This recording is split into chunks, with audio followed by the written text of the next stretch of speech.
Hello and welcome to the Ice Guys. This is the show that takes you into the world of the National Hockey League. Every game, every day, from a betting perspective. With pro sports handicappers, Ian Cameron, Alex B. Smith, and various guests from the world of hockey and sports betting. And now, here's your host, Ian Cameron.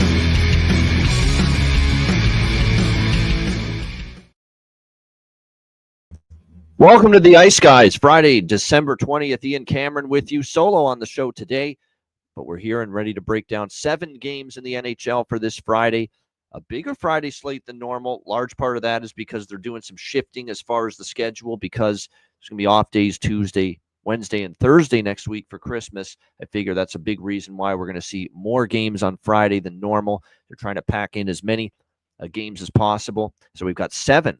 A rare 7 spot of NHL games for this Friday night, and we'll get into those, of course, in just a little bit. But first, we'll look back on a busy Thursday night in the NHL. A lot of interesting matchups that took place. We begin with the Tampa Bay Lightning. Credit to them again. They get the 3-1 win last night over the St. Louis Blues.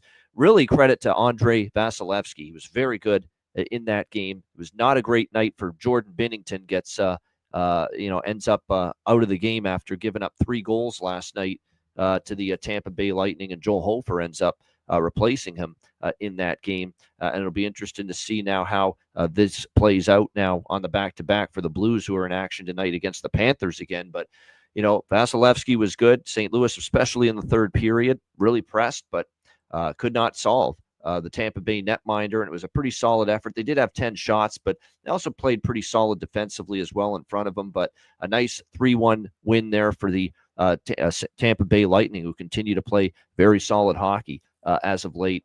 Columbus, 4-2 win against New Jersey, and there's no question about it. It was probably one of the best games I've seen Elvis Merzlikins play in net for the Blue Jackets. In fact, it's not I think. I know that was one of the best games he's played. He was terrific. He made a highlight reel save on Hughes during the game. He ended up obviously having a massive performance in the last 2 periods when New Jersey was really starting to carry the play and swarm Columbus in the defensive zone, as they outshot Columbus 35-14 in the last 2 periods combined. But yeah, he was just spectacular. It leads you to believe, why we don't see more consistency from Elvis, because he's got the ability in him somewhere to deliver like that, and you just haven't seen it often enough from him. But last night you did. He was spectacular. A big part of the reason for Columbus getting a nice 4-2 win there, and cooling off a team in New Jersey that had played pretty well of late. What else did we see last night? We saw, obviously, L.A. with a 7-3 win over Philadelphia. They just unloaded in the third period and turned a game that was tied going into the third into a romp. 4 unanswered goals. The goaltending is just brutal for the Flyers. Brutal. I mean, and if Ersson is not going to pick up his game again, because I mentioned yesterday, I don't think he's played well since his injury. You really can't count on the other 2 guys, Kolosov or Fedotov, right now. You're not going to win many games, and it's a shame because Philadelphia has been able to generate some offense. They've been able to score goals, but they're giving up too much. Tortorella knows it. The team knows it, but when you have so many issues right now in net, you're going to have some trouble. The defense has to help out the goalies too. The Detroit game and the LA game, odd man rushes, loss of coverage, a lot of issues with the Flyers as well, not helping out their goaltending enough defensively either. So that's been an issue. But once again, there we go. Excuse me just for a sec.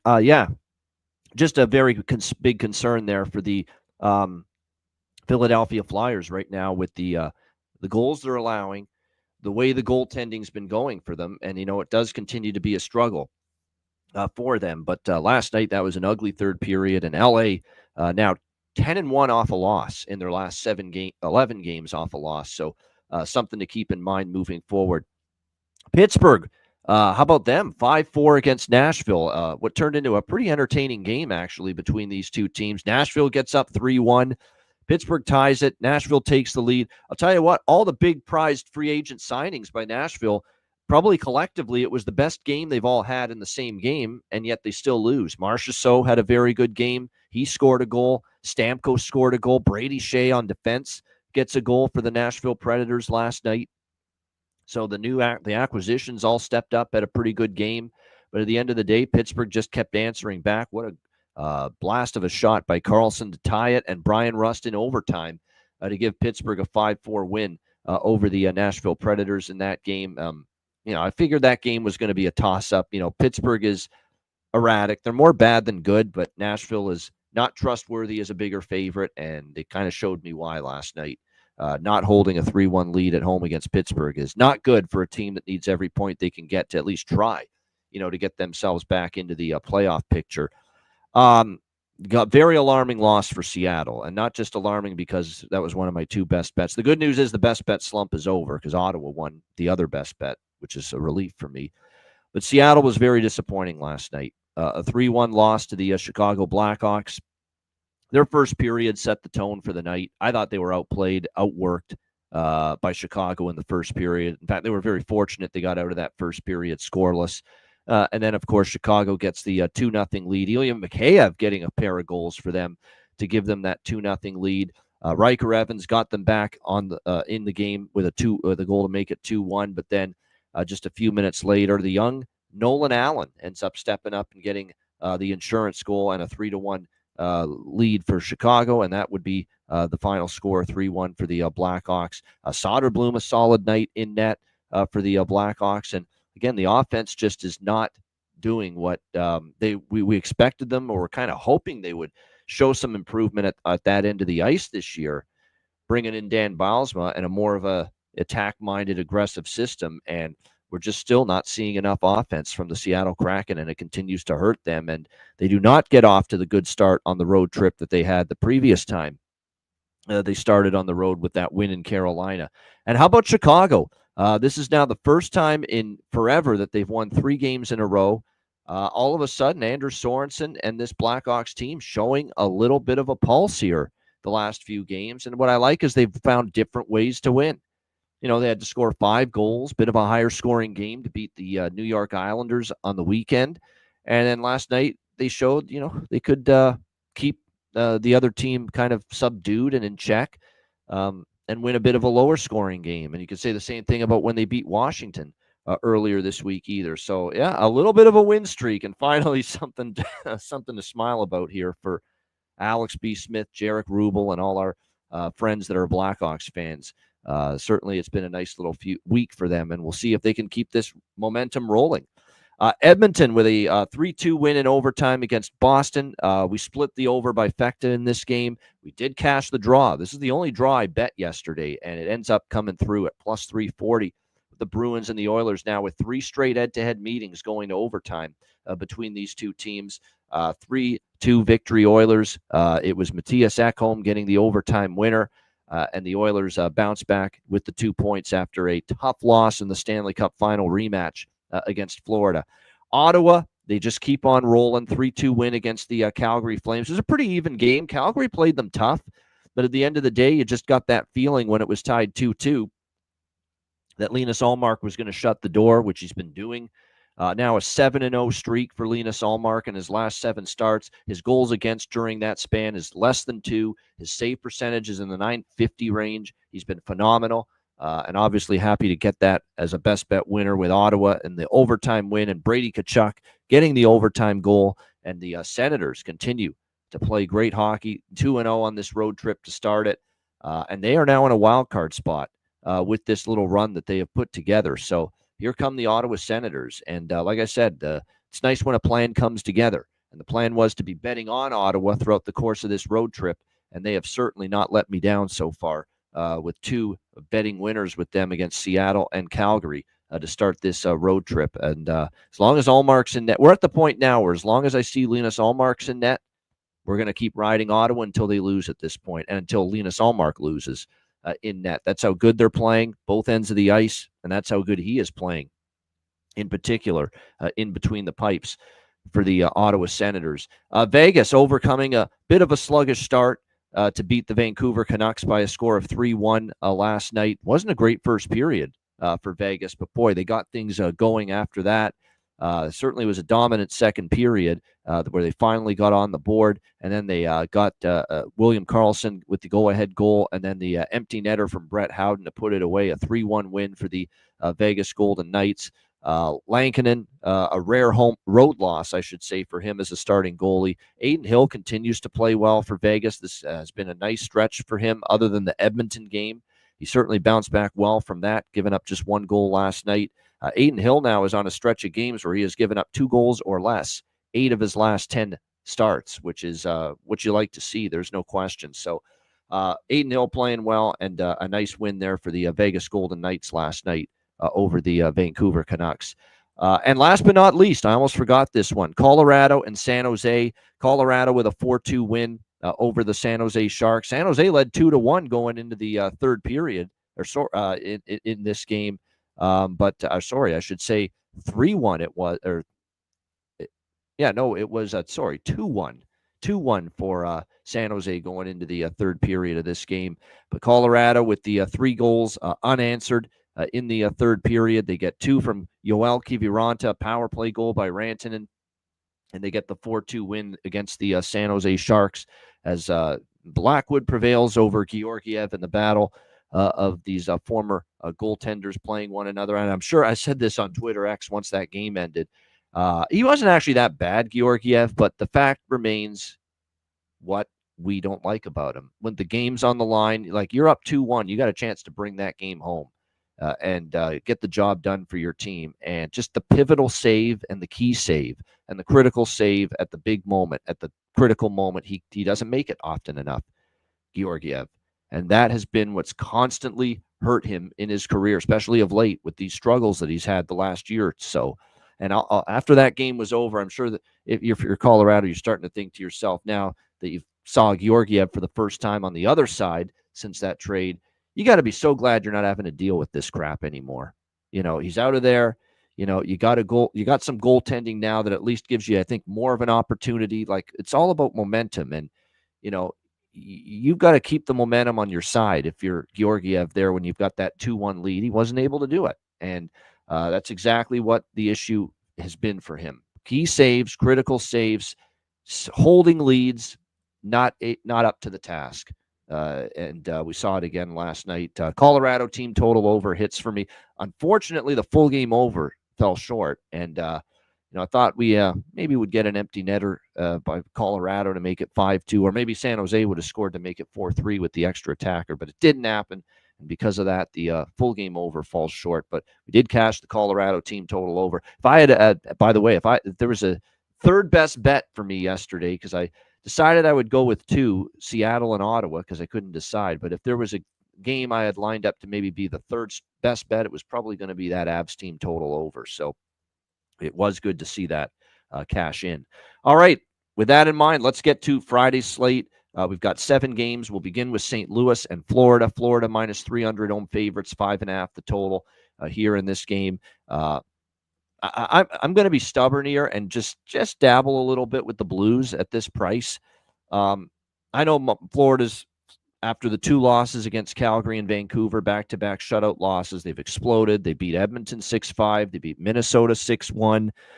St. Louis is on a back-to-back. I get all of that, but they are coming home off a 5-game roadie, the Florida Panthers, and they got the 2 games with Tampa Bay coming up on Sunday and Monday following this game. So a little bigger fish to fry, little bigger games coming up on tap here for the Florida Panthers. And at this price, I'm okay taking a shot. If it loses, we won't lose any sleep. But I just think at this price, you got to dabble here, at least in St. Louis, a little bit here with this situation with the Blues, trying to find their way. I don't think the Blues played that poorly last night, quite honestly, against Tampa Bay. It's just they couldn't solve Andrei Vasilevsky and couldn't finish their chances in that 3-1 loss. I don't think they played a terrible game. And now you catch Florida coming off that road trip. And that's true. There we go. Jonathan with I forgot about that. The beating the Minnesota Wild and then fading teams after defeating the Minnesota Wild. Teams after defeating Minnesota 3-7 in their next game. So that does say bet against Florida here, coming off that 6-1 win against the Wild on Wednesday night. Yeah, I don't mind that. I'm probably going to do a split with St. Louis in the first period and full game money line, because the first period could be an edge too. Florida's first 20 minutes off the long road trip through Seattle, through Vancouver, through Calgary, through Edmonton, through Minnesota. And now you're coming back home. It just feels like it could be one of those spots that could be dubious. It's also worth noting St. Louis has beaten them here twice in a row here in Florida. 5-4 and 4-1 wins the last 2 times St. Louis has been here in Florida. So this is a game where I'm really going with a sprinkling across the board of various wagers. St. Louis first period money line split with full game money line, a little Blues team total, which you can get here at a cheap 2.5. The draw, I think, could be in play because of the strong series history we've seen between these two teams going to overtime. We've seen multiple overtime games the last 6 meetings between them.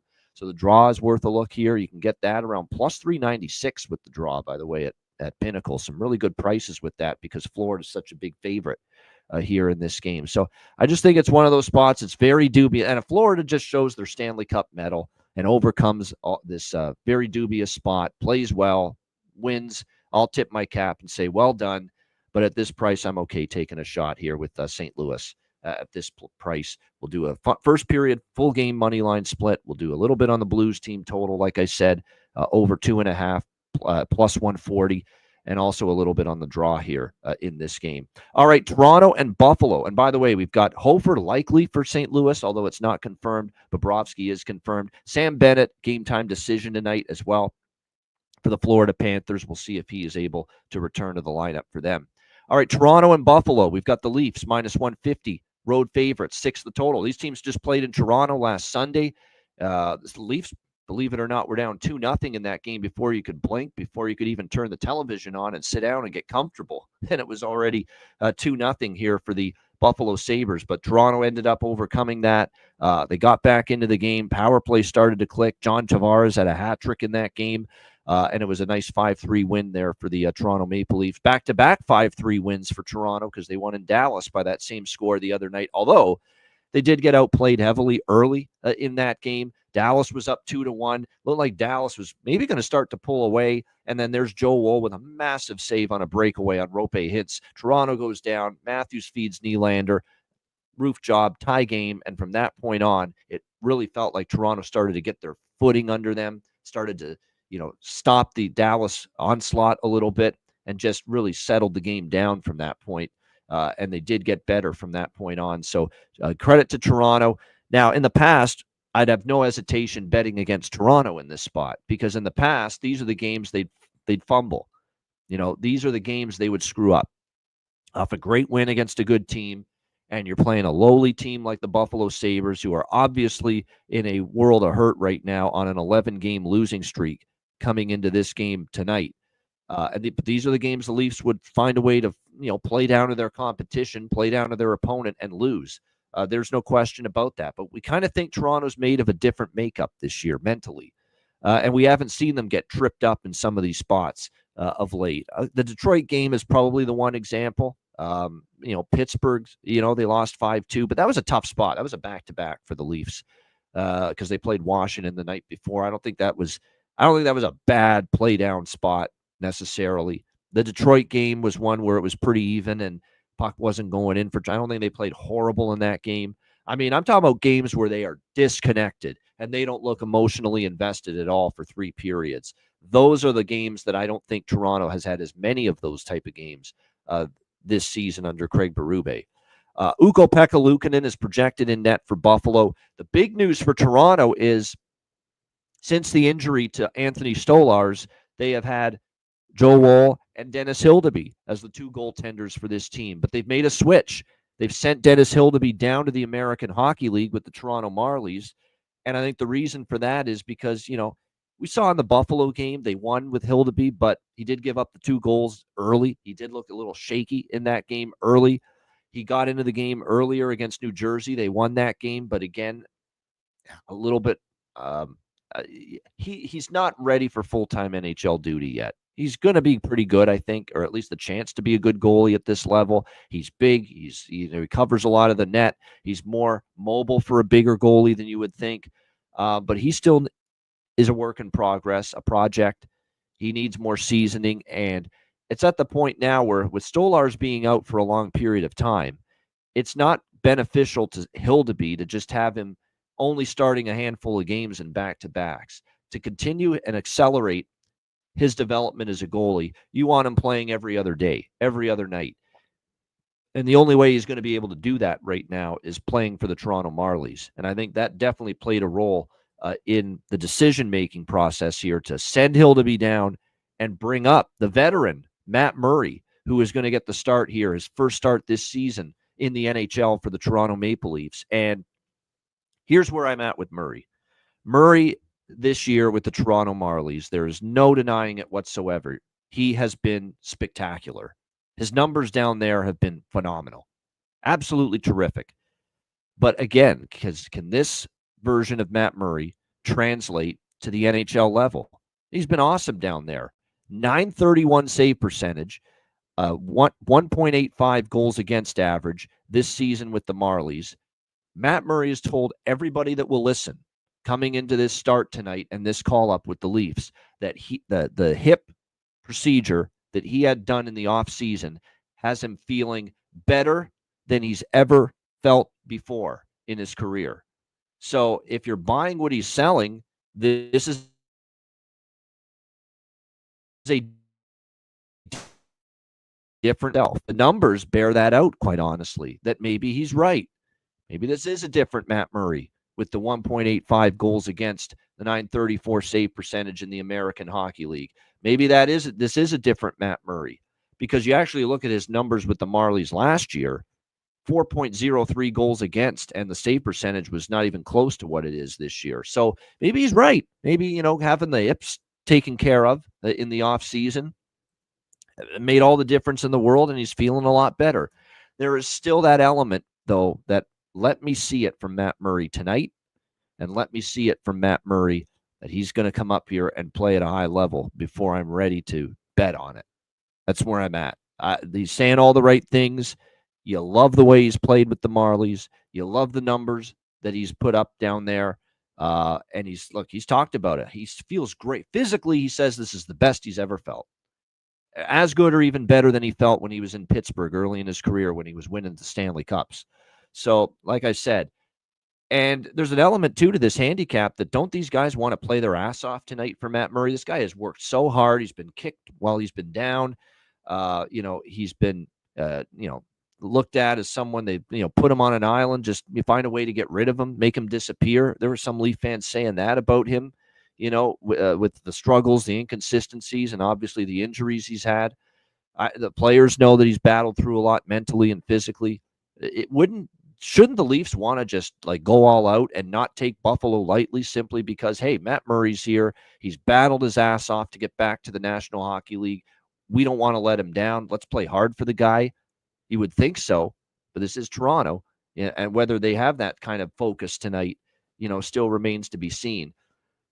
What I am confident in for this game, I'm certainly not confident in Buffalo winning because they've lost 11 in a row. And as far as home ice advantage in Buffalo is concerned, that's going to be a Leaf home game tonight. Let's be honest. That's what it's going to be. There's so much apathy for the fan base with the Sabres right now. The crowds are getting worse and worse for their home games with the struggles. That KeyBank Center tonight is going to get absolutely invaded by the Leafs Nation, and blue and white jerseys all over the place. They're going to fill that place. It's going to be a Leaf home game in Buffalo. That's exactly what we're going to see tonight. So that could be the inspiration to give the Leafs the edge to not have a letdown, not have a hiccup here, and Matt Murray being in net.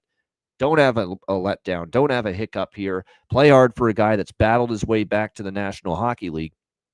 Help him out and play well tonight for him. So that's kind of what I'm thinking here. I did bet Toronto team total. That way, to me, I think they can score 4 against this Buffalo team. Everyone's scoring 4 against Buffalo right now. Other than the Rangers game, and the Rangers are horrible right now, as we know. They only scored 3 goals against Buffalo last week, and in that 3-2 Ranger win in Buffalo. But every other recent Buffalo game, they allow 6 to Montreal, 5 to Toronto, 6 to Detroit at home, 5 to Utah at home, 5 to Colorado at home, 4 to Vancouver at home. I mean, they have just been routinely allowing 4 goals, this Buffalo Sabres team. And to me, I don't want to trust fully in Matt Murray yet. I still want to see it. Maybe he does play well. To me, it's just a little safer option rather than taking Toronto money line. Just trust Toronto to score 4, which I think they've got a good chance of doing. So I like the Leafs team total here, over 3.5 at plus 112 in this game. And I mentioned this on the show Wednesday before the Dallas game, that all the talk about this great defensive system that the Leafs have, and how, it's definitely going to lead to more unders. And the Leafs are still more of an under team, 17, 12, and 3 to the under in their 32 games this year. So a little bit more of an under team. But on the road, I know I mentioned this stat before the Toronto-Dallas game on Wednesday's show. 11 of the 14 Toronto road games this year have had at least 6 goals. Okay, that's pretty strong. That means, 11 of the 14 Leaf road games have had at least 6 goals, and the total in this game is 6. So if you're betting over in this game, you've got that on your side. That there's been 14 Leaf road games, 11 of them have gotten to at least 6 goals, which means push is the worst you're going to do if you're going to bet over in this game. So I'm going to grab that over 6 as well, along with the Leafs team total over. As far as props go, I really like Nick Robertson against Dallas. I like him enough to bet him tonight, though, again, even though a lot of that was playing in Dallas against his brother and really being excited, obviously, to have a big showing in that game. But that line that he's put together of Robertson with, I'm thinking Dallas, I'm thinking Robinson, our guys Matt and Ryan, so I'm getting mixed up. Nick Robertson, along with Domi and McMahon, they were a great line the other night against the Dallas Stars.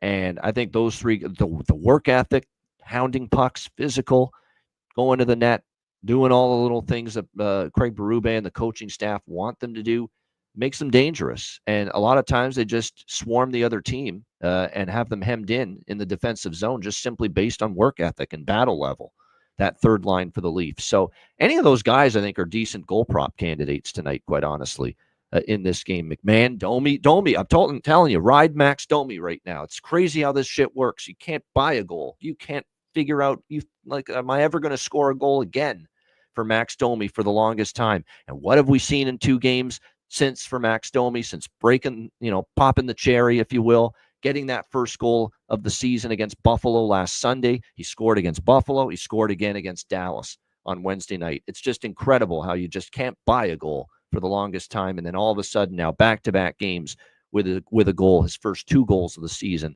for Max Domi. So, Domi's worth a look again, I think, tonight in this game.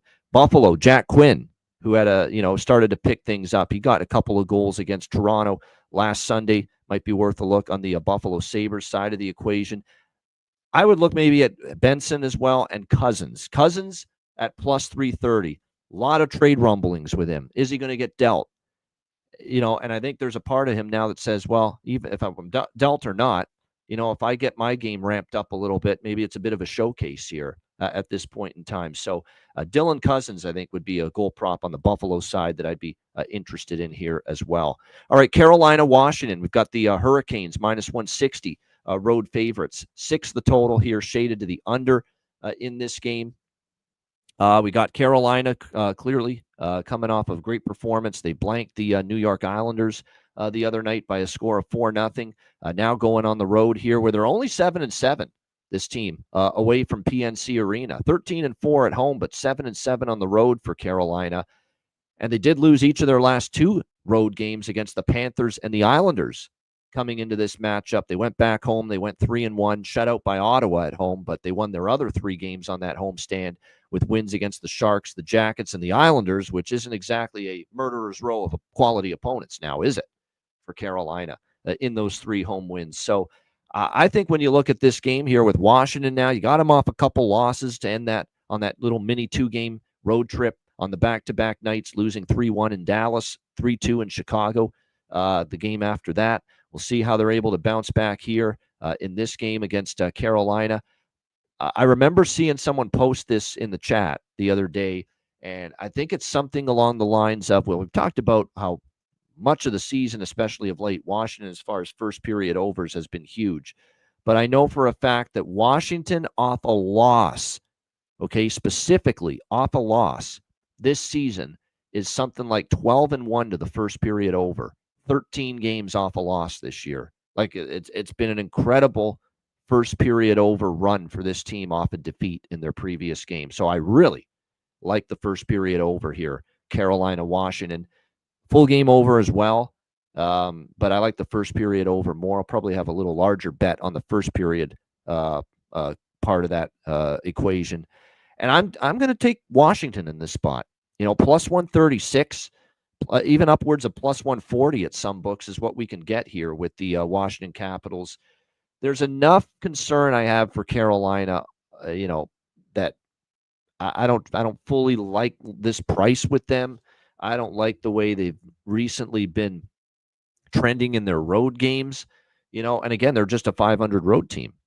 Carolina entering this game tonight against the Washington Capitals. And Washington, has given them some tough games. Even the games Carolina's won, they've not been easy. The last time they were here in Washington was last March, and it was a 7-6 shootout win for the Capitals. It was a crazy, crazy game in that matchup between the Hurricanes and the Capitals. So you look at Carolina, and they are, at least in my opinion, a little bit more susceptible on the road. They're actually on a 4-game losing streak on the road coming into tonight here against the Washington Capitals. Their last 4 road games for the Caps, or for the Hurricanes rather, they lost 4-3 to the Islanders, 6-0 to Florida, 4-2 at New Jersey, and 5-4 at Columbus. You got to go all the way back to a month ago, November 20th, the last road win for the Carolina Hurricanes. 0-4 in their last 4 road games. Now, they haven't played a ton of road games during this stretch, but, like I said, this is a big price for a Washington team that's now off 2 losses, is probably going to be focused here for this game tonight. So I do like Washington in this spot, and at this price, plus 130, and I like the over by Fecta here as well, especially that first period over, which I think is especially strong given the track record of the Capitals rather, off a loss where they've been just utterly incredible to the first period over so far this year. All right, next up, we've got Montreal and Detroit. Red Wings minus 150, home favorites. The total in this game at 6, pretty much across the board. I like Montreal a little bit here at this price. Detroit's not a team that I think, I'm ready to lay minus 150 with the Detroit Red Wings. At this point in time, I know they're off a nice win the other night against Philly 6-4, and they beat Toronto at home 4-2 before that. They've won 3 of their last 4 games. But this has been a very, very tight series. 1-goal games galore. By the way, you talk about draw candidate. I don't think it gets stronger for a draw candidate than this. Montreal versus Detroit. 4 straight times it's gone to overtime or a shootout. And in 7 of the last 9 head-to-head meetings between these two teams have gone beyond regulation. That's right, 7 of the last 9 head-to-head games have gone past regulation. So this is an absolute must-draw game for me here. Got to bet the draw here, given that kind of track record between the Habs and the Red Wings.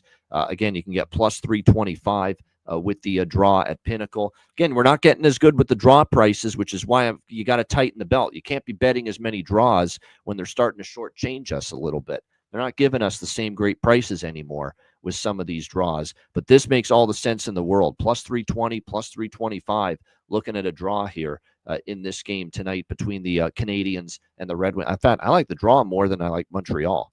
I lean Montreal just because I think the price is a little steep here on the Detroit Red Wings. And I got to go back and look. Here's another situation where I got to look back. These mediocre teams, when they're favored, because I know Detroit's been an underdog in a lot of their recent games. How have they done when they've been favored?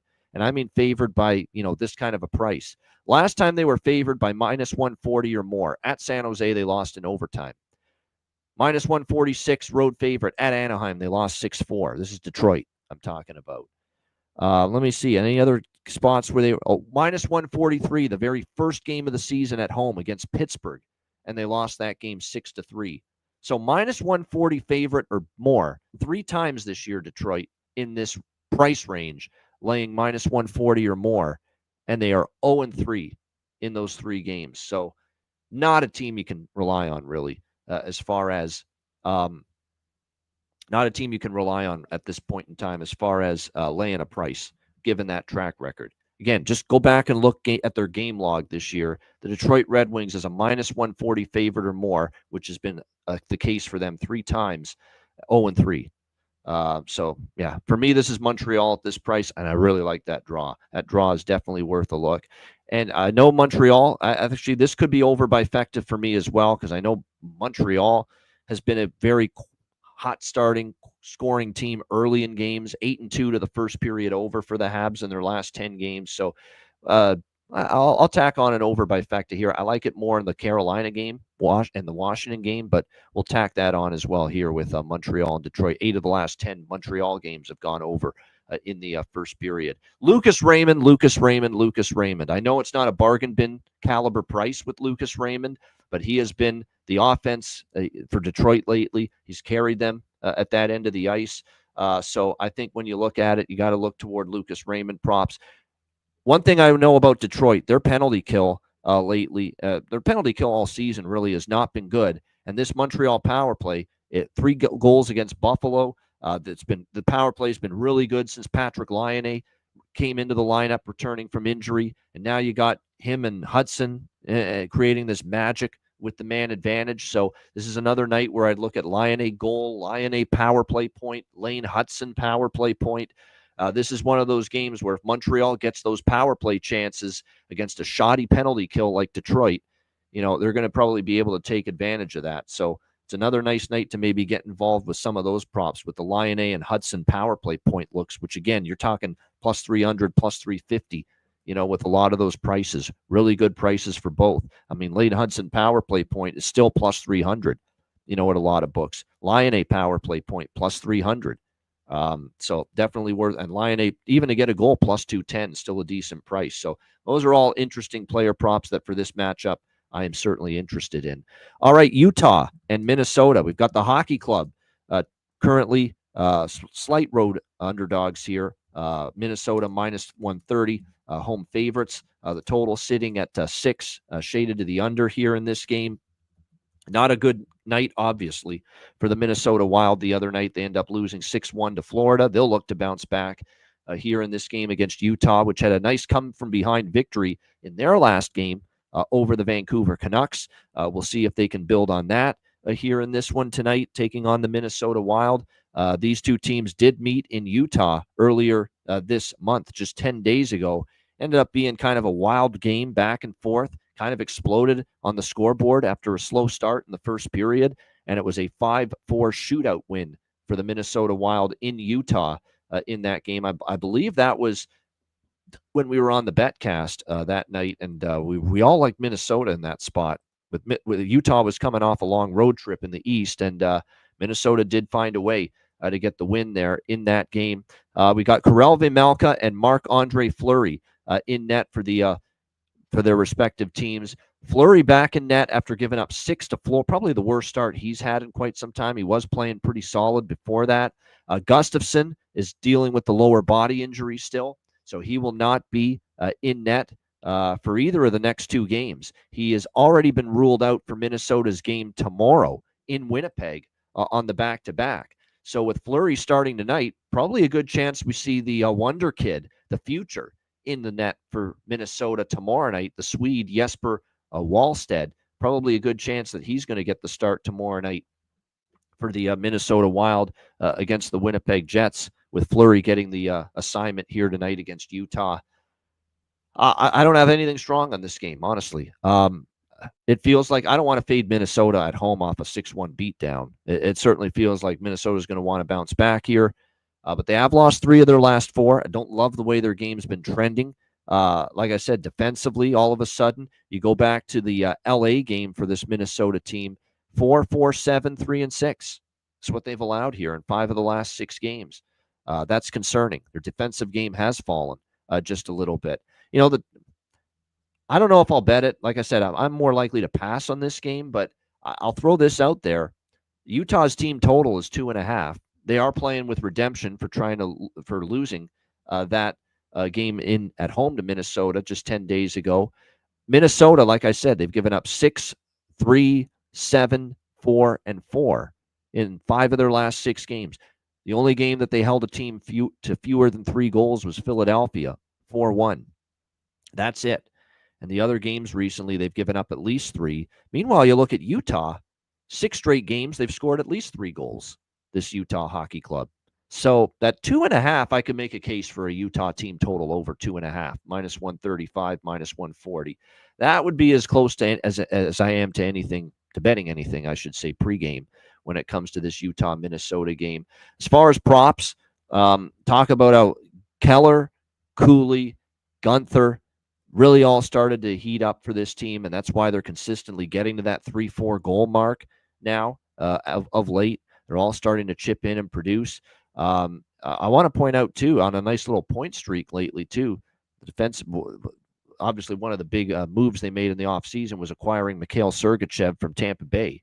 He has 5 points in the last 4 games for the Utah Hockey Club, and he scored against Vancouver. He suddenly had 7 shots on goal for the Utah Hockey Club in the last 2 games. So I think him firing the puck more. I mean, we've just seen, this is a guy, Sergachev, that there's been games most of the year he's only been a 1 or 2 shots on goal type of defenseman. Now, all of a sudden, the last 2 games against the Sharks and the Canucks, here he is with 7 shots on goal in the 2 games combined. So when you start to notice that, someone shooting the puck a lot more, there, to me, looks like there's a decent amount of value here for maybe Sergachev, to find the back of the net, coming off a game where he did score for Utah in the victory against Vancouver the other night. So there could be some decent value there as far as Sergachev props. That would be something I'd be interested in. For Minnesota, it's been certainly more the Kaprizov, Boldy show. They've been absolutely terrific. They're not getting consistently much from anyone else in the lineup, but Boldy continues to just continue to pile up the goals, pile up the points. He's been excellent, and Kaprizov, having just an outstanding season. 4 goals in the last 3 games. He's already got 22 goals, 26 assists, 48 points already for Kirill Kaprizov here. So good stuff. And yeah, good point. Utah's been a road warrior. No doubt about that. But I just feel if I'm going to bet Utah, if I were to bet Utah, I'd feel a little bit better about them with the team total. And by the way, you mentioned those 6 straight road wins for Utah. In those 6 road wins, 3, 6, 5, 4, 4, 4 goals scored. So at least 3 goals in every one of those last 6 road victories for the Utah Hockey Club, which maybe compels you even more to look at that Utah team total in this game, over 2.5 at around minus 135 to minus 140. If you feel that's a safer move maybe than the money line, because I feel it is, because I do think Minnesota's coming to play off a blowout loss too. All right, next up, we've got the New York Rangers and the Dallas Stars. Dallas minus 185 home favorites. The total here sitting at 6 across the board. Obviously, because we're talking about a Rangers team off a shutout loss, which means we've got our system play in effect. For that reason, I am on the over by Fecta here. But again, this has not been the surefire banger game in and game out auto cash that maybe it was a few weeks ago or a few months ago.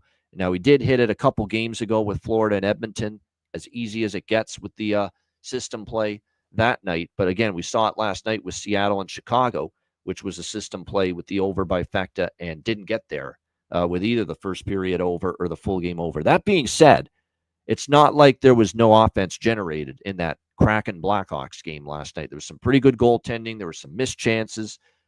There was definitely enough possibility for goals based on the pace and based on the chances that were generated. There just wasn't enough finish, unfortunately, with that Seattle-Chicago game. But that's probably all I'm going to bet here. Dallas has got some issues. There's been a flu bug and an illness running through the Dallas dressing room all week.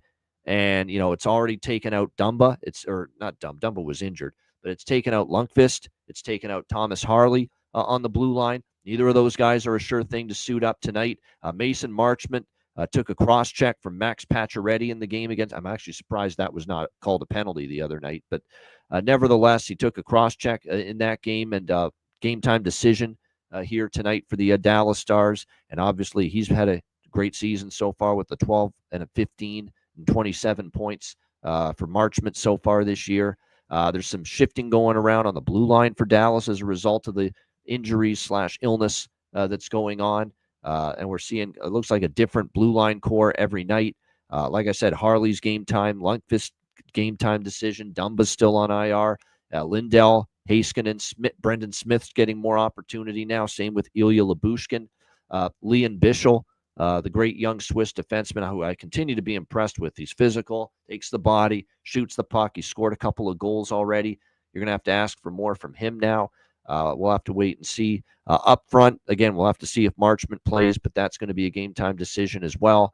I just don't feel comfortable laying this price with Dallas. Now, certainly the bounce back theory is in play here, coming off the loss to Toronto. They probably feel like they maybe deserved a better fate because they definitely outplayed the Leafs heavily in that game, and we're about to make it 3-1. Joe Woll makes a big save on a breakaway, and then it was just never the same after that. Toronto really started to get to their game and play better from that point on. I just don't think this price is right to bet Dallas. And there's nothing that'll get me on the Rangers, nothing. With what I continue to see from them. When you're getting shut out by Nashville just gave up 5 goals to Pittsburgh, okay? And here's the Rangers getting shut out by that same Nashville team. So it doesn't give you a whole lot of confidence right now with the Rangers. So I want nothing to do with this from a side perspective. For me, this is just, we'll bet the over by fact. It fits the system. Teams off a shutout loss as the Rangers are here in this game. So just over 1.5 first period, over 6 full game for me with Rangers and Stars.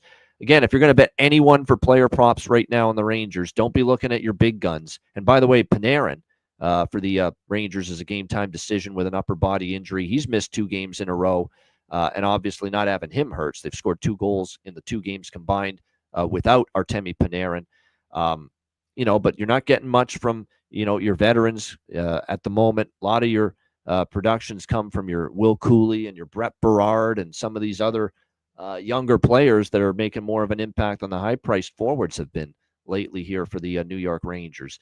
Meanwhile, for Dallas, we'll have to see, again, what their lineup looks like. But because Marchment may be out, it's going to probably cause a little bit of shifting right now for this team as far as the forward group. There is definitely value on, and Ryan's in the chat here, I know, Ryan Robinson. Maverick Bourque, he's on the top line with currently slotted there with Rope, Hintz, and Jason Robertson. If you're going to give him that kind of opportunity, there's definitely going to be value for him to score a goal based on that. So again, he hasn't found the back of the net yet, but you get that opportunity on the top line, and you're talking plus 525 at some books for him to score a goal. It's maybe not the worst idea to maybe sprinkle on Maverick here tonight for the Dallas Stars, assuming he's going to stay on that top line for them in this game here tonight. All right, final game of this Friday slate. We've got the Colorado Avalanche and the Anaheim Ducks. Colorado minus 250 road favorite, 6.5 the total here in this game. Is this potentially a giant killer spot for the Anaheim Ducks, which they took advantage of, obviously, earlier this week against the Winnipeg Jets, beating Winnipeg by a score of 3-2 and a last-minute goal by Troy Terry for the game winner for Anaheim in that victory against Winnipeg. That's a little bit of a different situation, though, because Winnipeg did have Eric Comrie, their backup goalie, clearly a downgrade from Connor Hellebuck. So you do have to factor that in as to helping out Anaheim get that victory, obviously, over the Winnipeg Jets the other night. It looks like tonight, as far as the goaltending matchup, John Gibson confirmed in net here for the Anaheim Ducks already. We probably will see Scott Wedgwood tonight for Colorado after Blackwood got the victory against his old team, the San Jose Sharks, last night. Anaheim is not on a back-to-back. They play, I believe, Sunday after tonight, but they don't play tomorrow. This is just a decision by Greg Cronin to put John Gibson in between the pipes, even though you guys know that I certainly like the Lukas Dostal, the young goalie Lukas Dostal, a lot better than I like John Gibson right now. But the fact remains, this is going to be a Gibson start, and that kind of doesn't want me to get that. Kind of takes me off the interest I have in Anaheim. We'll see. As far as head-to-head goes, Colorado, by the way, has won 5 of the last 6 meetings versus the Anaheim Ducks. The last 2 games, though, in Anaheim have been overtime or a shootout between these two teams. Colorado got a 5-4 overtime win here in Anaheim, April of 2023. And then last year in December, it was the only meeting between these two teams in Anaheim. and it was a 4-3 shootout win for the Anaheim Ducks, believe it or not. So this is a place that's given Anaheim a little bit of difficulty, a little bit of fits here of late. So I don't hate the draw. It's just I don't love taking it with knowing that Gibson's in net here tonight for the Colorado Avalanche. But you could make a case for the draw. There's nothing really that stands out to me here in this one overall. Wedgwood to me has been capable since he's come on board here for the Colorado Avalanche and gotten a handful of starts for them. 2.77 goals against, 904 save percentage for Wedgwood. He had a start against Carolina where he gave up 4, but I thought the team was pretty bad in front of him that night. And then in the 3 starts he's had since then, shutting out New Jersey, 2 goals allowed against Pittsburgh, 3 goals allowed against Utah. He really has played solid for this Colorado team. And like I said, when you've been stuck with Alexander Georgiev up until trading him recently to San Jose, you realize that you're not so bad off with the likes of Blackwood and Wedgwood in comparison. So, like I said, the draw, just because we've seen 2 straight in Anaheim with these 2 teams go past regulation, maybe I sprinkle a couple bucks on that, but there's nothing really other than that stands out. There are a couple props that I like, though. Kooky, lend me Lacombe, Jackson Lacombe. Didn't score the other night, but you're still getting good prices with him for Anaheim, considering he had back-to-back games with a goal prior to the Winnipeg game the other night. So still, I think there's some value to look in that direction.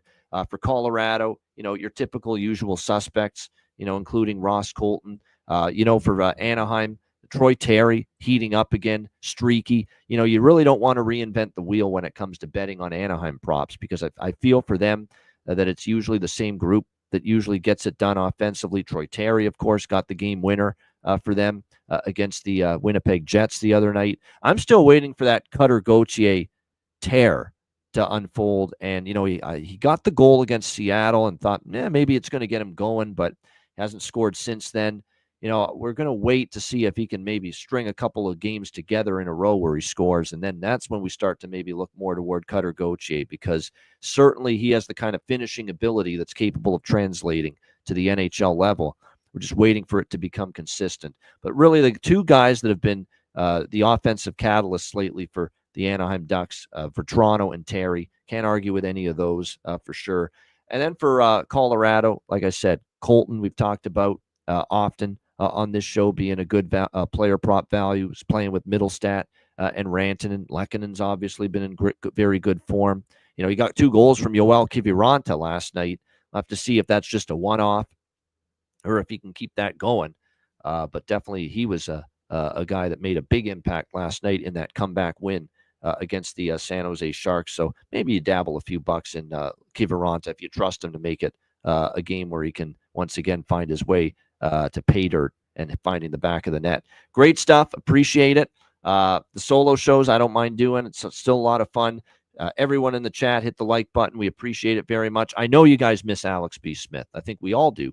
He will be back tomorrow, right alongside me for the Saturday edition of the Ice Guys at noon Eastern, 11 a.m. Central, 9 a.m. Pacific. Huge Saturday card coming up in the NHL tomorrow. We've got 11 games on tap, and we will break them all down for you tomorrow right here on the Ice Guys show with the return of Alex B. Smith as well. Make sure you sign up at patreon.com/Ice Guys, just $10 per month.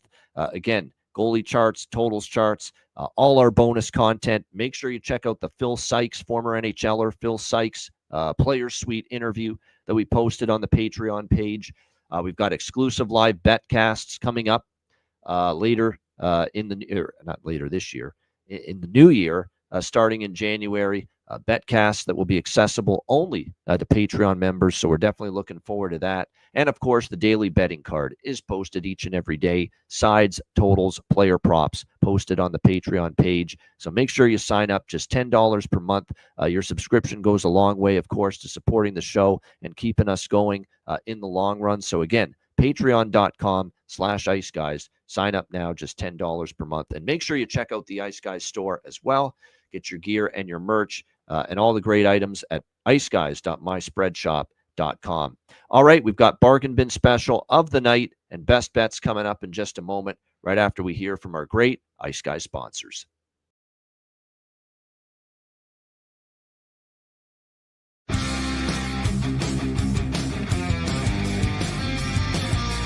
Support for the Ice Guys podcast is provided by Boston Hemp Incorporated, Manscaped, Power Play Sportsbook, Raise Your Game, Tailgaters Sofa, and a big thank you to all that subscribe to the Ice Guys Patreon page.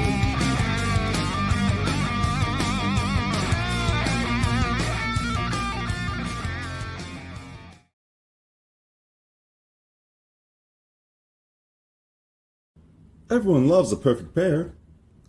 Bacon and eggs. Thunder and lightning. Mario and Luigi. A hot dog with fries. Ian and Alex B. That's right. Everyone loves a perfect pair. So why not pair up your game nights with Boston Hemp? From exotic flower to concentrates and edible products. You'd be hard-pressed to find a better pairing than Boston Hemp and Hockey. Check them out today at bostonhempinc.com.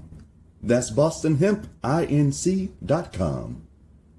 Boston Hemp Incorporated, the official smoke sponsor of the Ice Guys. Void where prohibited by law. Not available outside of the United States. Must be 21 or over to obtain products. Check your local regulations to see if Boston Hemp is available in your area. All right, shout out to all our great Ice Guys sponsors, including Boston Hemp Inc. 20% off all orders on the website using the promo code IceGuys at bostonhempinc.com. All right, bargain bin special of the night. Our consecutive day winning streak with the bargain bin special of the night came to an end last night. So we'll see if we can get back right in the saddle again with a bargain bin special winner here tonight for this Friday night card. For bargain bin special of the night, I'm going to go to Toronto Buffalo, and I'm going to see if this guy, after not scoring a single goal all year, can now make it 3 straight games with a goal for the Toronto Maple Leafs. Max Domi, plus 500 at FanDuel is the best price available for him. I like it. This is what you get often with talented players. They can't buy a goal, and then when the first goal goes in, the floodgates open, the confidence comes back to their legs, to their stick, to their hands, you name it. And I think we're starting to see that here for Max Domi. That was a wicked wrist shot to beat Ottinger the other night when he scored against the Dallas Stars. So Max Domi, Toronto, plus 500. A building where his old man, Ty, had a lot of battles with Rob Ray in the past. So Max Domi for Toronto, plus 500. For my bargain bin special of the night. And I like Ryan's, Ryan Robinson with his. I like his with Maverick Pork. I think Maverick Pork is going to score sooner rather than later, and it's a good price on that. All right, my best bet for this Friday card. More often than not, you guys know that I go with totals for best bets, but the totals have been kind of cold lately. At least the ones I picked. I shouldn't say across the board they've been cold. The totals I picked for best bet haven't been doing as great lately. I went with a couple of sides last night for best bet. We split going 1-1 with them. Ottawa was the one that cashed. I'm going to go to a side tonight on this Friday slate. And I'm going to Washington. I feel it with Washington tonight. I really do. Plus 136, upwards of even plus 140 at some books with the Washington Capitals tonight as home underdogs. This is a Carolina team that is only 500 on the road. That's 0-4 in their last 4 road games. You've got a Washington team coming back home after 2 losses on the road back-to-back to Dallas and Chicago. I think there's going to be great focus here tonight for the Washington Capitals in this game. They still have a very strong home record overall on the season as well. I think this sets up nicely for a nice bounce-back spot for a Washington team against a Carolina team that is certainly more shown to be more vulnerable away from home in recent games. So I'm going to go with Washington, a live home underdog tonight, plus 140 against Carolina for my best bet here for this Friday NHL card. Shout out to everyone in the chat. Appreciate it very much. Hit the like button if you haven't done so already. Appreciate it very much. And again, got a huge card and a big Saturday show with Alex B. Smith back in the house with me tomorrow. Looking forward to that. A reminder, the Ice Guys is live 7 days a week, Tuesday to Friday, 2 p.m. Eastern, Saturday, Sunday, Monday, noon Eastern. If you can't watch the show live, download the Ice Guys podcast in audio form on all major podcast platforms. And a reminder, too, Patreon, Alex is still handicapping the card. Great point by someone in the chat. So his Patreon card gets posted each day. I'm Ian Cameron. Have a great Friday night. Enjoy the games and good luck. We'll see you tomorrow on Saturday for another edition of the Ice Guys.